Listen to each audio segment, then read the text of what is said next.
Hi everyone, in this video we're going to learn about the election process for our governing board elections and how voting works. As a reminder, our CISV governing board is made up of 9 trustees and a Secretary General. All 9 trustees are elected by our members. The trustees serve a term of 3 years, so most years 3 trustee terms end and 3 new trustees are elected to the governing board. Every 3 years, one of the new trustees is elected by the junior branch. The trustee elected by the junior branch is a full board member and not a junior representative on the board. Now, let's talk about the election process. First, we need to meet all the candidates.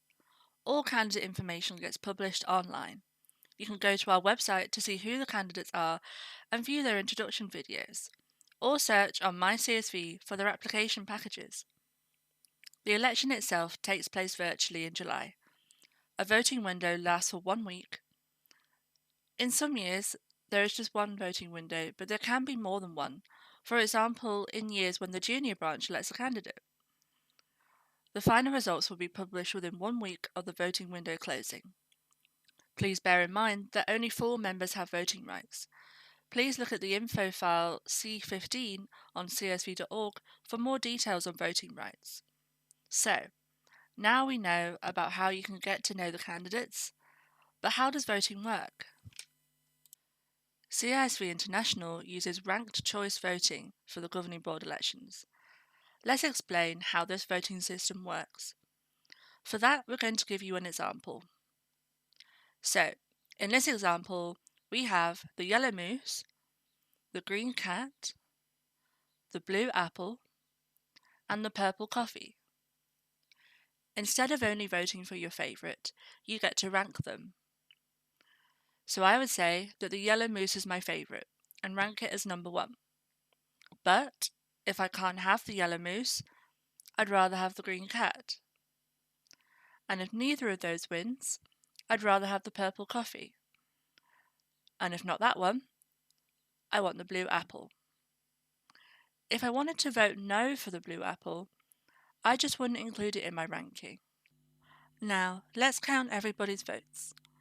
In this type of voting, it's not enough to get the most votes. You need to get the majority, or in other words, over 50%. In this example, there are 20 votes, so the magic number will be 11. The yellow moose seems to be leading, but they don't have the majority yet, and since none of them do, we will eliminate the option with the least votes, which would be the green cat. We would then use those voters' second choices, the yellow moose and the blue apple. They both got more votes, but still, none of them have reached the magic number, so we will eliminate the next option with the least votes, which would be the purple coffee. Again, we will use the voters' next choice, which is the yellow moose. Now the yellow moose has reached the majority as they have now gained over 50%, which in this scenario was 11.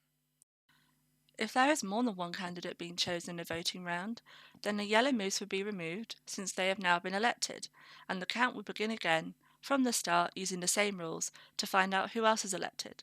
This will carry on until all the positions in that voting round have been filled. Okay, so now we've talked about how voting works. Let's discuss the actual voting procedure. Voting members will be informed about the voting by email. Please be careful with the email address, as we know some members use generic email addresses, but there must only be one vote. Your NA secretary should update My CSV to ensure the right person receives the voting email. You will receive an email from Opera Vote with a link you can use to vote. The link you receive can only be used once and will close on a closing date shown in the email. Here you can see a made-up example to show you how the voting process works. When you click on the link, you should see all the candidates on the left appear in a random order.